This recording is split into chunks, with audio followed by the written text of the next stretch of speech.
ফাঁকি দিয়া হজ করাবেন সেটা নির্ধারিত না অনির্ধারিত? অনেক সময় এমন অনেক মানুষ আছে, সম্পত্তি আছে, হজ করে না, হজ করবে না, করবে না, করবে না। এবার ছেলে ধরছে, বাবা হজ আপনার করতে, সারা জীবনে এই লোক বলে আসছে হজ করবে না। এবার ছেলে ধরছে হজ করতেই হবে, মেয়ে ধরছে হজ করতে হবে। মেয়ে এমন এক জায়গায় বিয়ে দিছে, মেয়ের জামাই বলতেছে না আব্বা আপনার হজ করতে হবে, হজ করা জরুরি। এইবার এই লোকটা হজ করতে, এমন আছে না নাই? তার মানে না চাইলেও করতে হয়, আবার চাইলেও পারে না। এর কারণ হলো আল্লাহর পক্ষ থেকে সেটা নির্ধারণ হয়ে গেছে।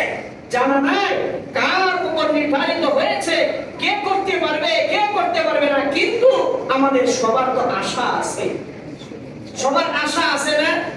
আশার জায়গা থেকে এক মিনিটও দেরি নয়, এই মুহূর্তে এখন মনে মনে নিয়ত করি যে আল্লাহ মরার আগে কমপক্ষে একবার আপনি আমাকে হজটা করায়, তারপরে আমাকে কবরে নিয়ে। এই নিয়তটাকে একবারও করা যায় না? এখন অনেকে মনে করবেন হুজুর আমার পকেটে তো টাকা নাই। আরে ভাই, আপনার পকেটে টাকা নাই, আল্লাহর খাজানায় তো কম নাই। আল্লাহর খাজানায় কি কম আছে? আল্লাহর খাজানায় কম নাই।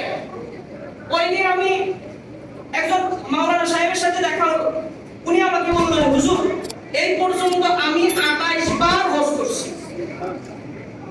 এখন মাওলানা সাহেব স্বাভাবিকভাবে হুজুরদের বেতনই কত টাকা থাকে, কিন্তু উনি 28 বার আল্লাহর নামে হজ করাইছেন। এই জন্য আসলে এই ইবাদতটা শুধু টাকা থাকলেই হয় না, আল্লাহর কাছে চাইয়া নিতে হবে যে আল্লাহ আপনি আমাকে যাওয়ার তৌফিক দেন, সুযোগ করে দেন, ব্যবস্থা করে দেন, আমার জন্য সহজ করে দেন, হায়াতটাকে ওই পর্যন্ত পৌঁছায়। এই জন্য খুব বেশি করে দোয়া নামা করতে হবে যে আল্লাহ যেন আমাদের সবাইকে হজ্জে মাবরুর নসিব করে। সবাই বলে আমিন, আমিন।